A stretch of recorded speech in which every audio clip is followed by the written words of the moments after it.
या असं म्हणतात महाराष्ट्रामध्ये राष्ट्रवादी काँग्रेस पक्षाचा झंझावात, राष्ट्रवादी काँग्रेस पार्टी महाराष्ट्राचा रत्नजडीत मुकडा आहे आणि आपल्या सर्वांच्या काळजाचा अजितदादा एक तुकडा आहे.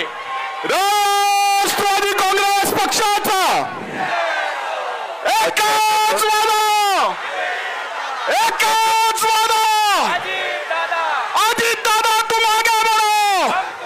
आजच्या जनसन्मान रॅलीला उपस्थित असणारे प्रफुल्लभाई भुजबळ साहेब, सुनील तटकरेजी, धनंजय मुंडेजी, बाबा सिद्दीकीजी, सर्व राष्ट्रवादी काँग्रेस पक्षाचे सन्माननीय पदाधिकारी, सर्व खासदार, सर्व आमदार, सर्व उपस्थित असणारे माझे विधिमंडळातील सहकारी, राष्ट्रवादीचे सर्व पदाधिकारी, आजच्या या जनसन्मान रॅलीला उपस्थित असणारे माझे बंधू भगिनी, पत्रकार मित्र आणि तरुण मित्रांनो, मला वाटलं नव्हतं की आज पाऊस येईल, परंतु पावसाने थोडासा आपला हिरमोड केला, परंतु वरुण राजांनी देखील आपल्यावर वर्षाव केलेला आहे, आपल्याला पाठिंबा दिलेला आहे असं समजायला काही हरकत नाही.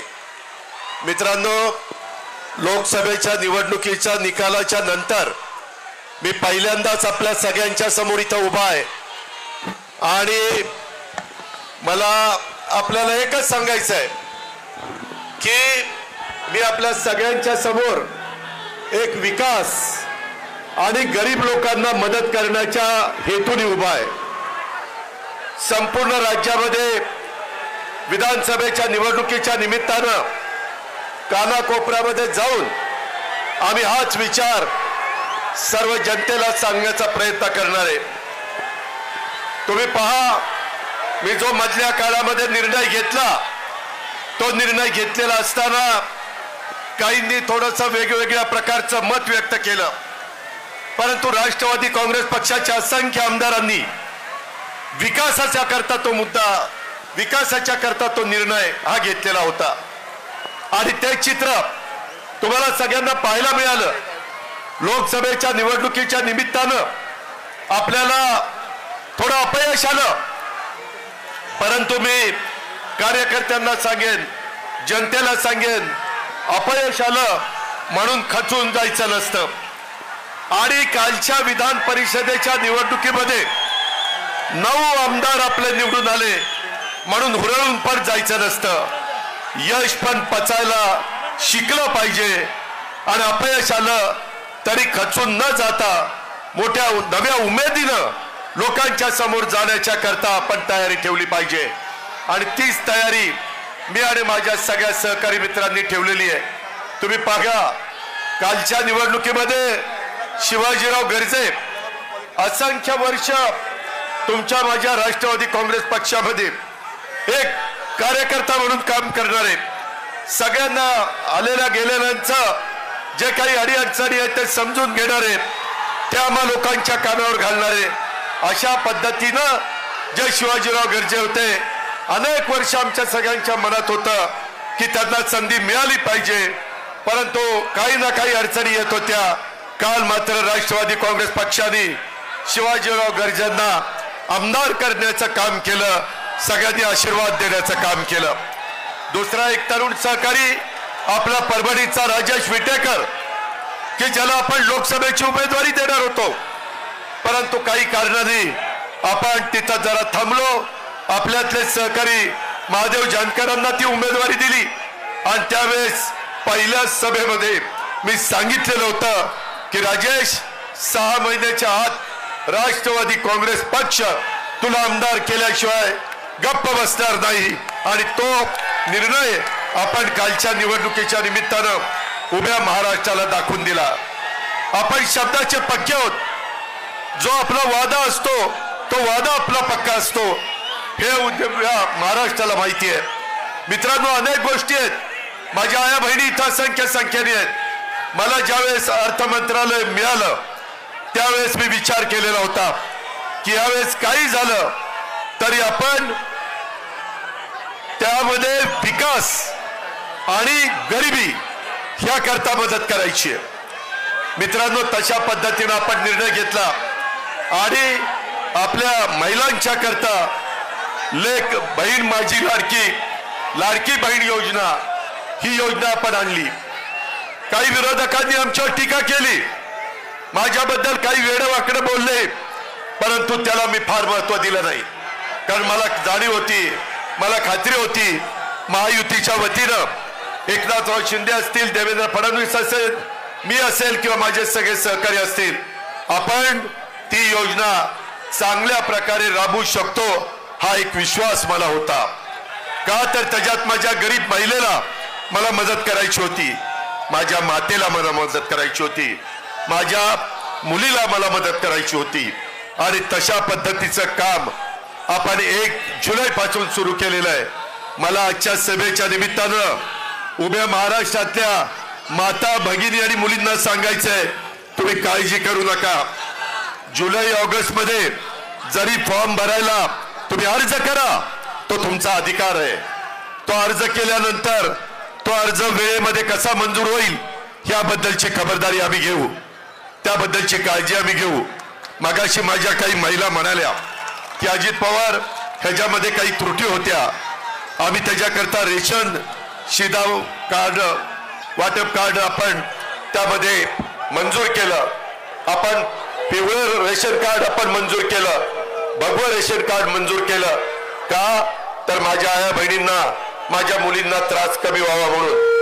मी महाराष्ट्राला सांगू इच्छितो की या योजनेच्या करता आमचा अंदाज आहे, चांद्यापासून बांद्यापर्यंत 2.5 कोटी महिलांना दर महिन्याला 1,500 रुपये मिळणार, दर महिन्याला.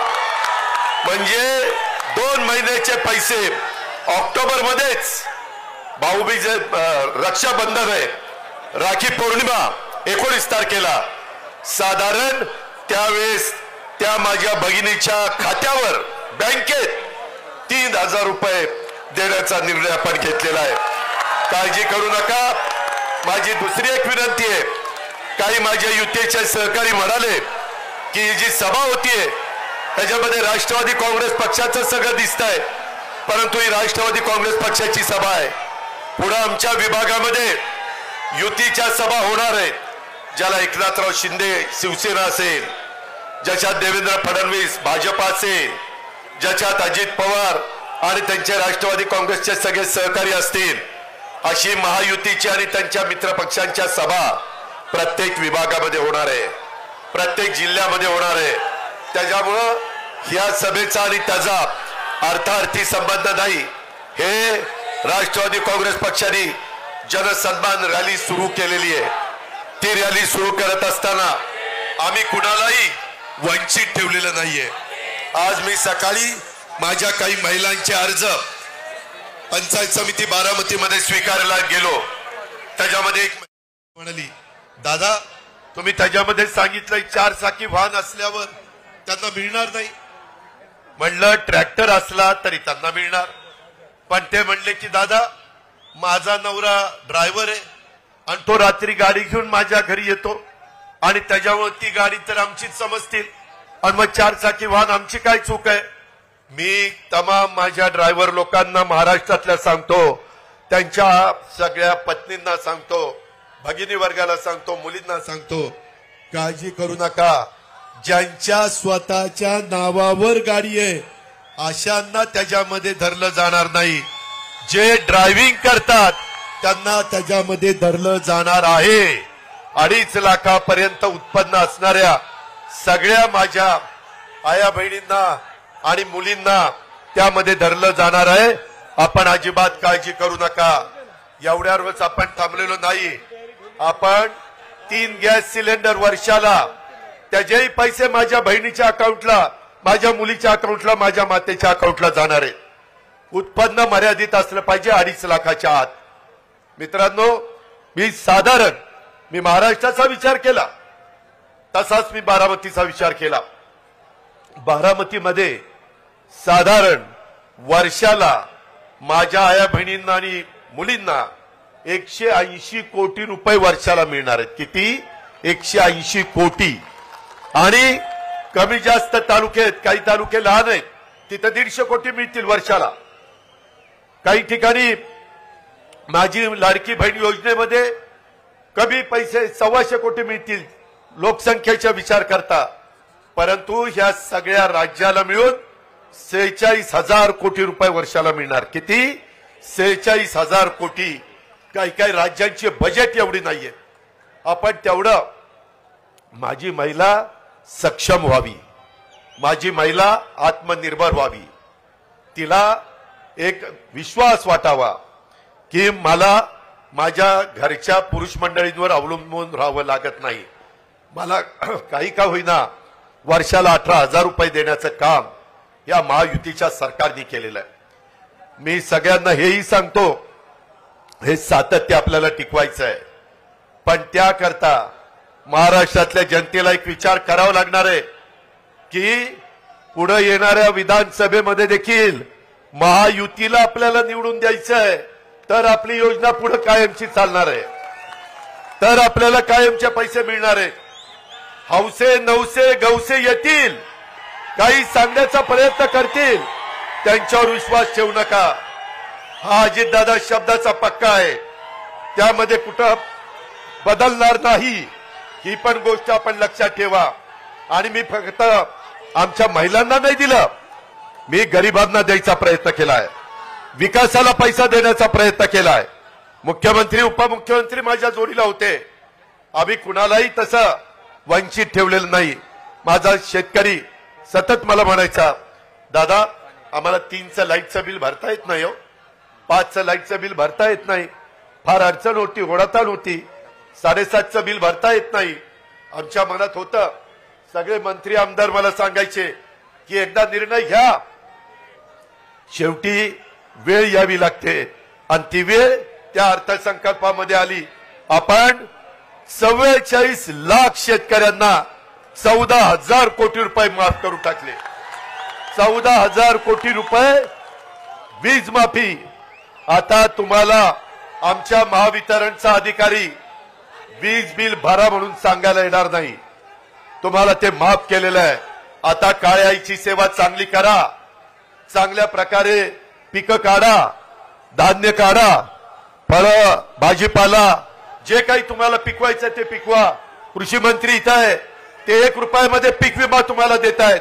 करोडो रुपये तुमच्या करता राज्य सरकार खर्च करताय. मित्रांनो, इथपर्यंतच नाही, माझ्या शेतकऱ्याच्या करता 0% व्याजाने पीक कर्ज हेही आपण चालू ठेवलेलं आहे. त्याचाही फायदा माझ्या भावांनी घ्यावा.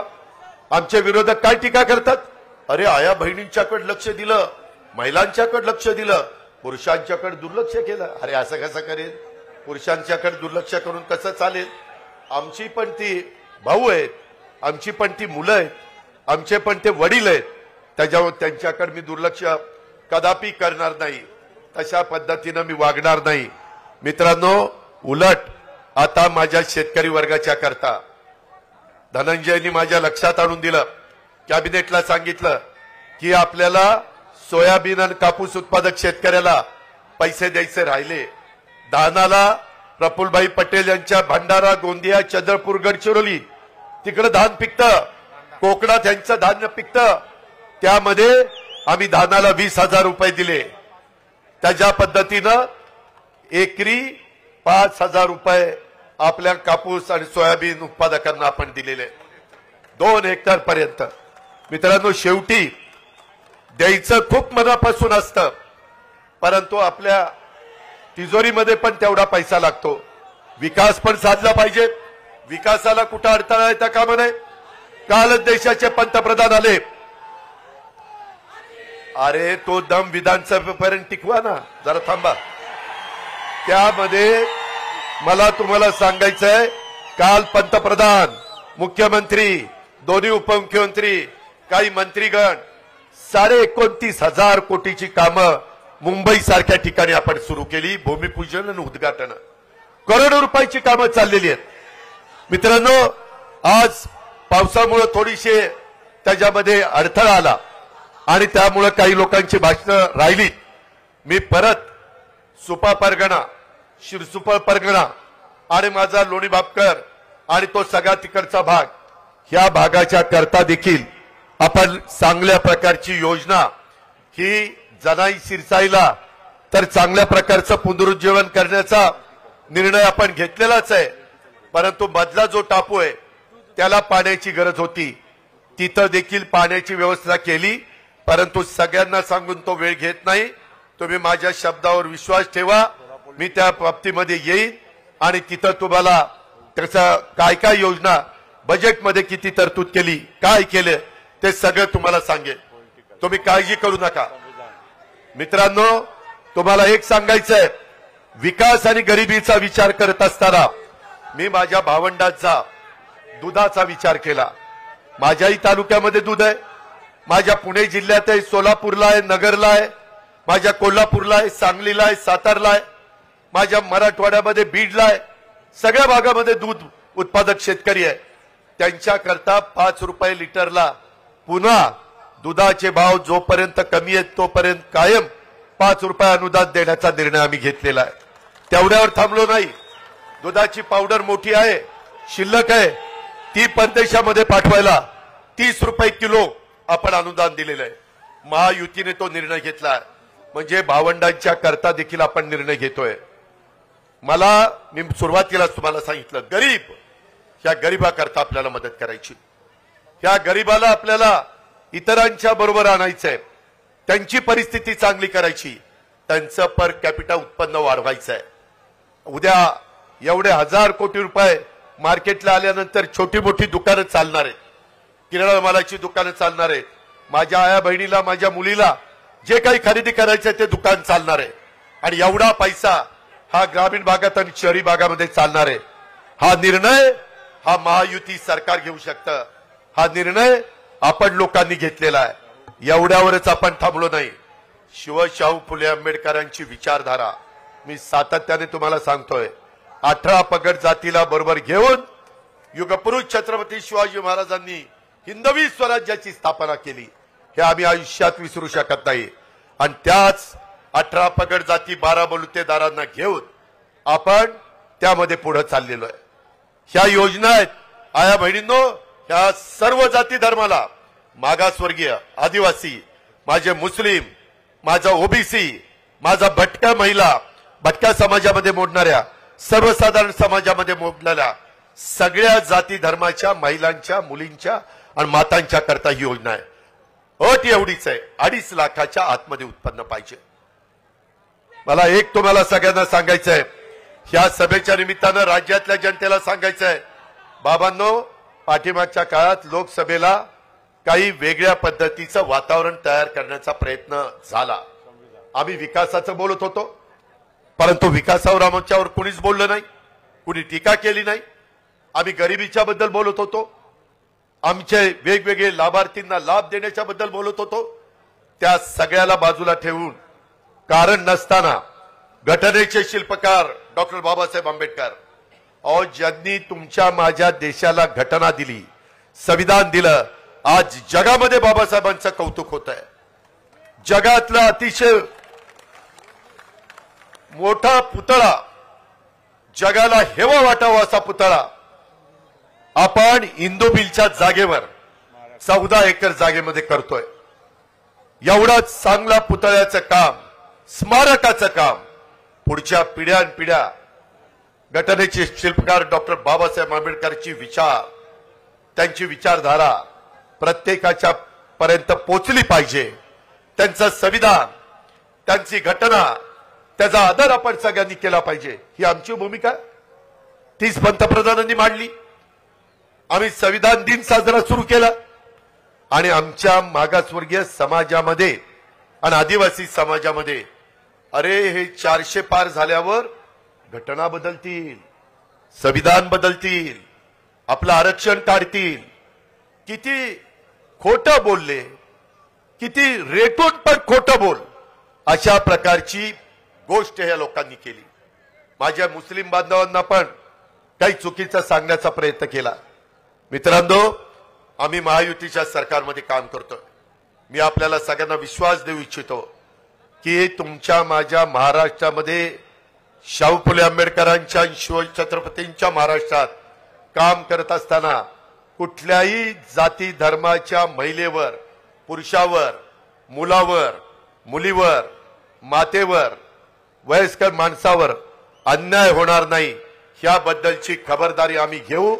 तशा प्रकारचा शब्द आजच्या सभेच्या निमित्तानं महाराष्ट्रातल्या जनतेला मला द्यायचा आहे. तुम्ही अजिबात काळजी करू नका. आम्ही खोटं बोलणार नाही. आम्हाला तशा पद्धतीनं वागायचं नाही. सत्ता येते सत्ता जाते. सत्तेला आपापलेले आम्ही नाहीये.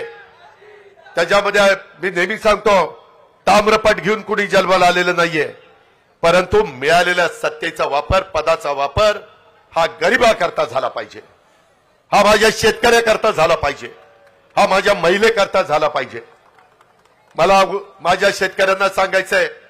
कालच मी अमितभाईंना भेटलो. त्याच्यामध्ये प्रफुल्लभाई होते, तटकरे साहेब होते.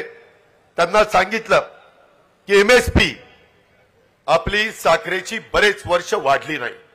एफआरपी वाढली, ती वाढलीच पाहिजे, पण तो एमएसपी नाही वाढली. मागाशी केशवराव इथं बसलेले मी बघितले आहेत तिथं. त्या सगळ्यांनी मला केशवरावनी, प्रशांतनी, त्याच्यामध्ये पुरुषोत्तम दादांनी, अनेक कारखान्याच्या चेअरमननी सांगितलं की दादा ह्याच्यातनं मार्ग काढा. अमितभाईंना म्हणलं अमितभाई एमएसपी वाढवायला पाहिजे.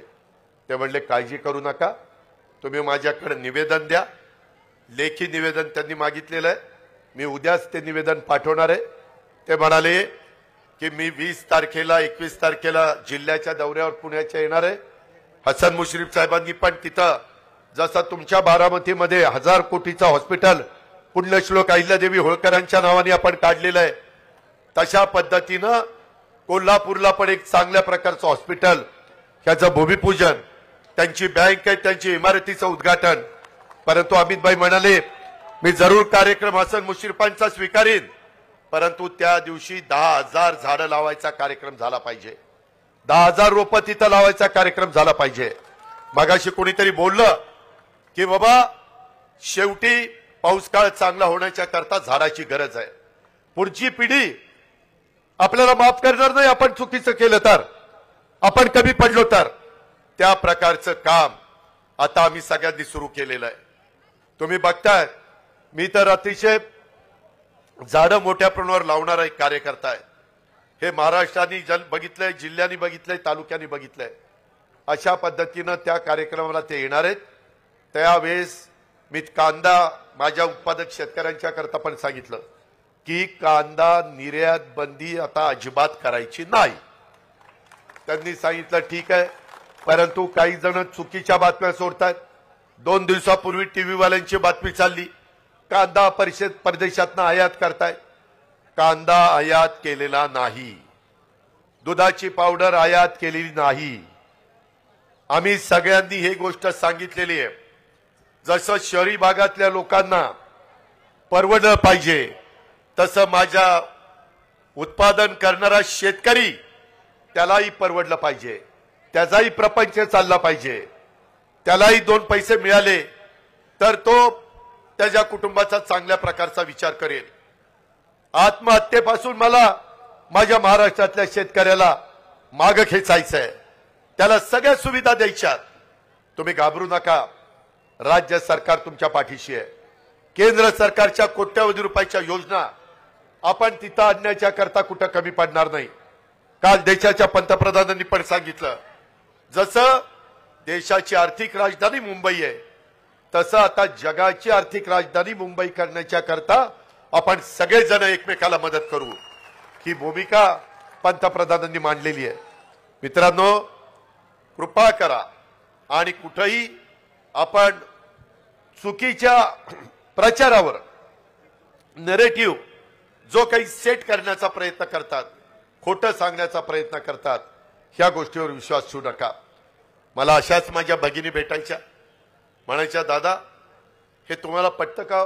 म्हणलं काय, मागासवर्गीय आणि आदिवासी समाजामध्ये गरिबी असते म्हणून त्यांच्या मुलांना मुलींना तुम्ही मोफत शिक्षण जे कॉलेजपर्यंत त्यांना जिथपर्यंत शिकायचं तेवढं देता. सगळा खर्च राज्य सरकार करतं. परंतु हे 2 समाज सोडून इतर जे समाज आहेत, ओबीसी आहे, सर्वसाधारण आहे, माझा मुस्लिम समाज आहे, माझा अल्पसंख्याक समाज आहे, ह्या सगळ्यांच्या मध्ये पण काही गरीब वर्ग आहे ना, त्यांच्या मुलींनी कसं शिकायचं, त्यांच्या आई वडिलांचं तर तेवढं उत्पन्न नाहीये आणि मग ते कसं ते त्यांचा खर्च करणार. आणि मधी एकदा असंच मला मुख्यमंत्री एकनाथराव शिंदेंनी सांगितलं, रात्री त्यांना 12-1 वाजता फोन आला चंद्रकांत दादा पाटलांचा की बाबा ह्या ठिकाणी एका आई वडिलांना पैसे कमी होते आणि त्यांना शासनाच्या तर्फे 50% मदत मिळत होती, परंतु 50% देखील आपल्या मुलीच्या राहिलेल्या शिक्षणाकरता आपण आणू शकत नाही, म्हणून तिथं आत्महत्या झाली. आमच्या मनाला वेदना झाल्या. सत्ता ही पद उपभोगण्याच्या करता चालवायची नसते.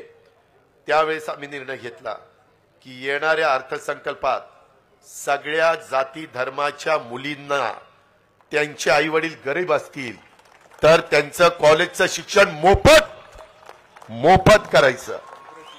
त्यामध्ये मेडिकल असो, त्यामध्ये इंजिनिअरिंग असो, त्याच्यामध्ये टेक्निकल असो, ह्या पद्धतीचा निर्णय घेतलाय. मित्रांनो, तुम्हाला आश्चर्य वाटेल ह्या सगळ्याच्या करता आपण किती निधी बाजूला काढला माहितीये.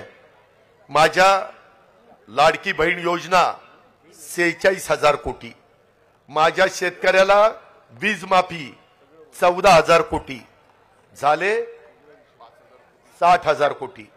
त्यामध्ये महिलांना गॅस सिलेंडर 3 फ्री, त्यांना 2,500 कोटी आणि मुलींना कॉलेजचं शिक्षण फ्री, त्याला 2,500 कोटी झाले 5, म्हणजे 60 आणि 5 65. मुलं म्हणायचे आमच्या मुलांकडे मुलींच्याकडे लक्ष आहे का नाही. अरे आहे. तुमच्याकडे लक्ष नाही द्यायचं तर कुणाकडे लक्ष द्यायचं. 10,000 कोटी रुपयाचा कार्यक्रम माझ्या तरुण युवा युवतींच्या करता, त्यांना 10 लाख मुलांना मुलींना दरवर्षी आम्ही स्टायपेंड देणार आहे आणि त्याकरता त्यांना 1 वर्षाचं शिक्षण, ते शिक्षण घेतायत म्हणून त्यांना 6,000, 8,000, 10,000चं स्टायपेंड, त्याकरता 10,000 कोटी. म्हणजे आम्ही आमच्या मुलांना मुलींना तरुण तरुणींना वाऱ्यावर सोडलं का. नाही सोडलं. असे 75,000 कोटी रुपये आपण राज्य सरकारच्या बजेटमधनं माझ्या महिलांना, माझ्या शेतकऱ्यांना, माझ्या मुलांना, माझ्या मुलींना, सगळ्यांना, सर्व घटकाला, आणि ह्याच्यामध्ये सगळ्या जाती धर्माचे आहेत. कुणी जर असं म्हटलं अरे आमचं काय, अरे तुमचं पण आहे ना, तुम्ही कशाला न करताय, सगळ्यांच्या करताय का. तर विकास हा राष्ट्रवादी काँग्रेस पक्षाने डोळ्यासमोर ठेवलाय. का तर गरिबी कमी करायचा कार्यक्रम हा राष्ट्रवादी काँग्रेस पक्षाने ठेवलाय, म्हणून या सगळ्या योजना आणलेल्या आहेत. मित्रांनो, आम्हाला याची सुरुवात सगळे नेतेगण म्हणाले की रविवारचा दिवस असला तरी आज आपण ती सुरुवात करू. मला वाटलं नाही की याचा आनंद जसा तुम्हाला होईल तसा वरुण राजाला पण होईल आणि तोही बरसेल असं मला वाटलं नाही, परंतु ते शुभ लक्षण आहे. वरुण राजांनी पण आपल्याला साथ दिलेली आहे. आता कार्यकर्त्यांनो, घोषणा देण्याच्या पेक्षा आपल्या आया बहिणींचा 2.5 लाखाच्या पेक्षा कमी उत्पन्न असणाऱ्यांचा अर्ज केलाय का, अधिकाऱ्यांच्या पर्यंत पोहोचलाय का. काही अजून अडचण असेल तर कुठल्याही राष्ट्रवादीच्या किंवा महायुतीच्या आमदारांना सांगा, कुठल्याही मंत्र्यांना आम्हाला सांगा, कुठल्याही आम्हा मुख्यमंत्री उपमुख्यमंत्र्यांना सांगा, आम्ही त्याच्यामध्ये लक्ष घालू. आम्ही त्यामध्ये खरोखरीच तो लाभ देण्याच्या करता ह्या योजना केलेल्या आहेत. त्याबद्दल आपण अजिबात गैरसमज करू नका. आरक्षणाच्या बाबतीमध्ये देखील आपण योग्य पद्धतीचा निर्णय घेतोय, त्याबद्दल पण कुठली शंका कुशंका मनामध्ये बाळगू नका. कुणावर अन्याय होणार नाही, परंतु ज्यांना मिळालं पाहिजे त्यांनाही तो लाभ देण्याच्या करता हे राज्य सरकार कटिबद्ध आहे, सकारात्मक आहे. ही पण बाब मला या सभेच्या निमित्तानं माझ्या महाराष्ट्राला सांगायची आहे, माझ्या तमाम कार्यकर्त्यांना सांगायची आहे. कार्यकर्त्यांनो, आज जनसन्मान रॅली निघालेली आहे. आता विधानसभेचं मतदान होईपर्यंत ही थांबणार नाही. आपल्याला सगळा महाराष्ट्र ढवळून काढायचा आहे. आपल्याला प्रत्येक जिल्हा ढवळून काढायचा आहे, प्रत्येक तालुका ढवळून काढायचा आहे. अनेक वेगवेगळ्या प्रकारच्या योजना ह्या आपण त्या बाबतीमध्ये करतोय. यंदा पाऊस काळ चांगला आहे. काही ठिकाणी आम्हाला दुबार पेरणी करावी लागते, त्याकरता देखील जे काही युरिया असेल, DAP असेल, जी खतं असतील ती खताच्या करता, बियाणं चांगलं देण्याच्या करता आपले कृषी मंत्री त्या ठिकाणी लक्ष देऊन आहेत. कृषी मंत्री केंद्रीय जे शिवराजजी चव्हाण त्यांची आणि धनंजयची चांगली ओळख आहे, माझी त्यांची चांगली ओळख आहे. त्यांनी पण मला सांगितलंय, दादा आता तुम्ही काळजी करू नका. त्यांनी त्यांच्या स्वतःच्या मध्य प्रदेशमध्ये, स्वतः प्रफुल्लभाईंना माहिती आहे त्यांच्या जवळच मध्य प्रदेश आहे गोंदियाच्या, त्यांना विचारा कृषीचा कार्यक्रम ते मुख्यमंत्री शिवराजसिंग चव्हाण असताना एवढा चांगला राबवला गेला की करोनाच्या काळामध्ये कृषीचा दर तिथं सगळ्यात चांगला देशात नंबर 1 होता.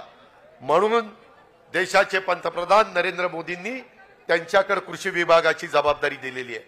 ते म्हणाले आता शेतकऱ्यांनी काळजी करण्याचं कारण नाही, मला त्याच्यातले बारकावे माहिती आहेत, मला त्याच्यातल्या अडीअडचणी माहिती आहेत. मित्रांनो, भावनिक होऊ नका, इमोशनल होऊन प्रश्न सुटत नाही. प्रश्न सोडवण्याच्या करता रात्रंदिवस कष्ट करावे लागतात, काम करावं लागतं, विकासाचं ध्येय डोळ्यासमोर ठेवून पुढे जायचं असतं. बारामतीच्या परिसरामध्ये, पुणे जिल्ह्यामध्ये कसा विकास केलाय हे सांगायला काही कुणाला ज्योतिषाची गरज आहे असं मला वाटत नाही. मात्र तुम्ही एक गोष्ट लक्षात घ्या, ह्या सगळ्यांनी राष्ट्रवादी काँग्रेस पक्षाच्या राष्ट्रीय अध्यक्षपदाची जबाबदारी ही माझ्यावर त्या ठिकाणी सोपवलेली आहे. मला बारामती बघत बघत आपले 13 तालुके, आपलं पुणे आणि पिंपरी चिंचवड शहर, आपला महाराष्ट्र हा फिरायचा आहे. त्याच्यामुळे इथल्या माझ्या आया बहिणींनी, इथल्या माझ्या तरुण तरुणींनी, इथल्या माझ्या वडीलधाऱ्यांनी ती पण जबाबदारी चांगल्या पद्धतीनं पार पाडायची. हे कुणाच्या घरचं काम नाहीये, हे आपल्या सगळ्यांचं काम आहे. त्या कामामध्ये कुठं अजिबात कमी पडता कामा नये. आणि मी आपल्याला सगळ्यांना सांगेन की कुठल्याही परिस्थितीमध्ये जे डॉक्टर बाबासाहेब आंबेडकरांचे विचारधारा आपण पुढे घेऊन जात असताना त्यांच्या घटनेला आणि त्यांच्या संविधानाला जोपर्यंत आमच्या जीवात जीव आहे तोपर्यंत कुणी धक्का लावणार नाही. मी तर सगळ्या महाराष्ट्राला सांगितलंय, चंद्र आणि सूर्य जोपर्यंत आहेत तोपर्यंत संविधानाला कुणी धक्का लावू शकत नाही. तुम्ही विश्वास ठेवा, आम्ही शब्दाचे पक्के आहोत. आम्ही जो वादा करतो तो वादा पुराच करतो, हे पण आपण सगळ्यांना माहिती आहे. आणि असं असताना आपण गरिबांना एक चांगली त्यांची परिस्थिती निर्माण करायची आणि म्हणून या सगळ्या योजना आहेत. माझ्या बहिणींनी, माझ्या मातांनी, माझ्या मुलींनी त्याच्याकडे त्या नजरेने बघावं. कुणी गैरसमज निर्माण करण्याचा प्रयत्न केला तर त्याला ठासून सांगा, तुम्ही काहीतरी आता चुकीचं सांगू नका. आमचा दादावर विश्वास आहे, महायुतीवर विश्वास आहे, आम्ही त्याचंच ऐकणार. या पद्धतीची भूमिका माझ्या तमाम महाराष्ट्रातल्या मुलींनी आणि माता भगिनींनी घेतली पाहिजे. अशा प्रकारची माझी आपल्या सगळ्यांना विनंती आहे. वैयक्तिक गरजा आणि इच्छा आकांक्षा याबद्दलची कुठलीही कसर त्यामध्ये आम्ही ठेवणार नाही, याबद्दलची पण ग्वाही मी आपल्या सर्वांना सांगू इच्छितो. आज थोडंसं आमच्याकडनं काही चुका झाल्या. वास्तविक एवढी सभा असताना मोठा मंडप टाकायला पाहिजे होता, पण म्हटलं की कशाला उघड्यावर चांगली सभा घेऊ, पण त्याच्यामुळे जरा तुमचा हिरमोड झालाय. पण काळजी करू नका, काळजी करू नका, त्या सगळ्या गोष्टी आम्ही त्याच्यामध्ये पूर्ण करू. माझी तुम्हाला विनंती आहे की आता मी शिवाजीराव गर्जे आणि राजेश विटेकर हे विधान परिषदेचे निवडून आले, त्यांचाही सत्कार करतो. आणि स्वतः माजी उपमुख्यमंत्री भुजबळ साहेब आपल्याला मार्गदर्शन करतायत, ते मार्गदर्शन आपण ऐकावं अशी विनंती करतो.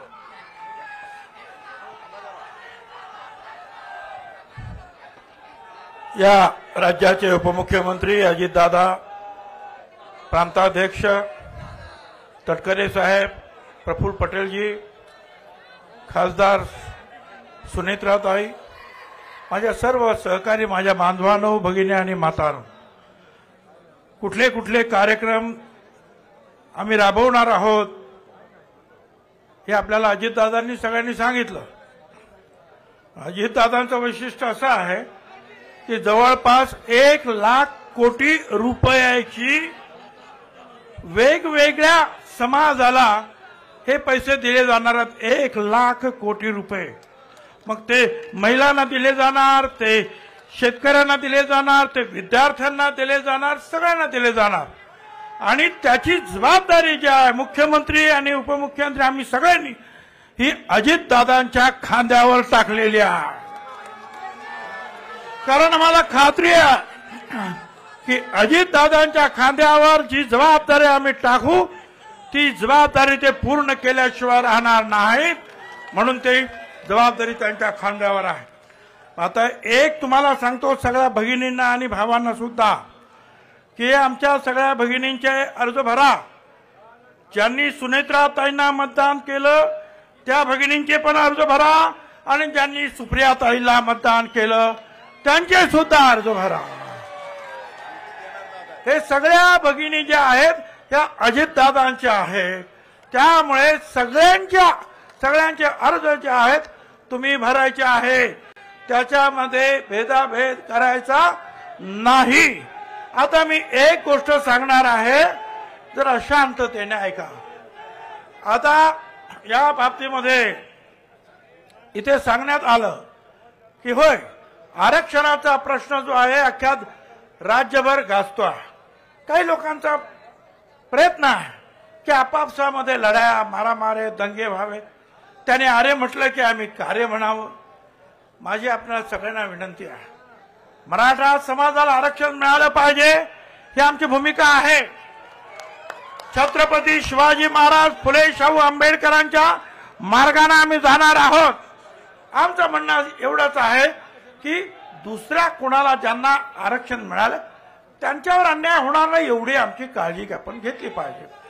मला या ठिकाणी एकच प्लीज 2 मिनिटं शांतपणे ऐका मी काय म्हणतो ते. आणि हे सगळी जे आहे हे आरक्षणाचं भांडण मिटवावं म्हणून एक 4 दिवसापूर्वी तिकडे सह्याद्रीला सरकारनं मीटिंग बोलवली की सगळ्या पक्षाच्या नेत्यांनी तिथे यावं, मार्गदर्शन करावं की हे सगळं प्रकरण शांत कसं होईल, सगळ्यांना न्याय कसा मिळेल यासाठी आपण प्रयत्न केला पाहिजे. आता हे जेव्हा कळलं आम्ही तर जाणारच होतो, परंतु विरोधी पक्षाचे जे सगळे नेते आहेत त्यांनी सुद्धा येणं क्रमप्राप्त. मी स्वतः वडेट्टीवारांना सांगितलं बा तुम्ही पण या. कायदा काय म्हणतो हे त्यांना जे आहे वेगवेगळ्या ऍडव्होकेट जनरलने जे काही सांगितलं त्या कॉपीज त्यांना दिल्या. मी जितेंद्र आव्हाडांना सुद्धा बोललो, त्यांना सुद्धा कायद्याच्या काही कॉपीज दिल्या आणि त्यांना सांगितलं की काही करा आणि शरद पवार साहेबांना सुद्धा बोलवून घ्या. कारण व्हीपी सिंगांनी जे आरक्षण दिलं त्या आरक्षणाची अंमलबजावणी पवार साहेबांनी केली म्हणून आम्ही आतापर्यंत पवार साहेबांचा जय जयकार केला, त्यांचे आभार सुद्धा मानले. परंतु ज्या वेळेला अशा आरक्षणाच्या बाबतीमध्ये ज्या वेळेला काही प्रश्न निर्माण होतात त्यावेळेला अपेक्षा ही आहे की महाराष्ट्राचे एक ज्येष्ठ नेते म्हणून पवार साहेबांनी सुद्धा तिथे यायला पाहिजे होतं.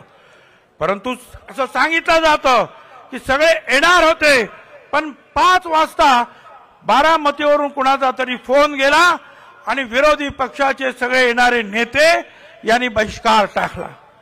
मला हे विचारायचं आहे की या बारामती मतदारसंघामध्ये मराठा समाजाचे मतदार आहेत, माळी समाजांचे आहेत, धनगर समाजाचे आहेत, सर्व ओबीसी समाजाचे आहेत, भटक्या समाजाचे आहेत, विमुक्त समाजाचे आहेत.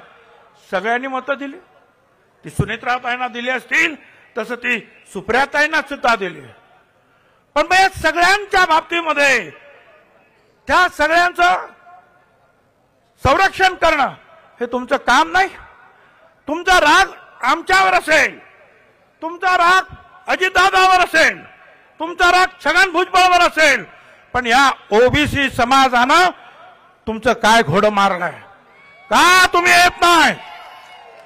का हे सगळं मिटवण्यासाठी तुम्ही आमच्या बरोबर येत नाही सगळ्यांना सांगायचं आणि मग पाठीमागून काहीतरी सल्ले द्यायचे आणि त्यातून हे जे महाराष्ट्र पेटवण्याचे उद्योग चाललेले आहेत. मला पुन्हा एकदा सगळ्यांना विनंती करायची आहे की आम्ही या सगळ्या विरोधी पक्षांना ठीक आहे ज्या वेळा निवडणुका येतील त्यावेळी तुम्ही तुमची निवडणूक लढा आम्ही आमची निवडणूक लढू. तुम्ही तुमचे झेंडे घ्या आम्ही आमचे झेंडे घेऊ. तुमची भूमिका मांडा आम्ही आमची भूमिका मांडू.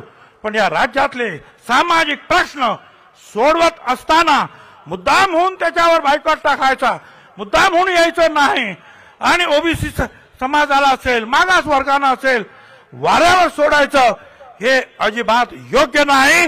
कारण या बारामती सहित संपूर्ण महाराष्ट्रामध्ये सर्व समाजाचे लोक राहतात.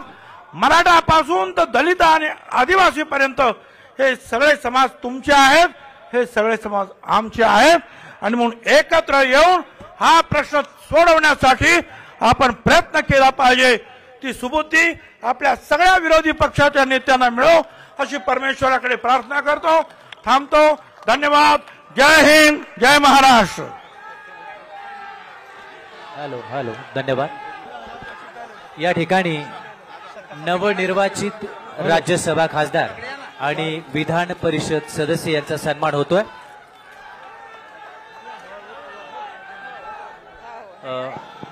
सुनीलजी तटकरे साहेब प्रदेशाध्यक्ष यांना विनंती आहे आपण हा सन्मान करायचा आहे. राज्यसभा खासदार सौ सुनेत्रा वहिनी पवार यांचा सन्मान होतोय. जोरदार टाळ्यांच्या कडकडाटामध्ये आपण सदिच्छा देऊया. सगळ्यांना मान्यवरांना विनंती आपण थोडं स्टेजवर मागे या पुढे बसून घ्या. यानंतर राजलक्ष्मी भोसले यांना विनंती आहे की आपण पुढचा सन्मान करायचा आहे.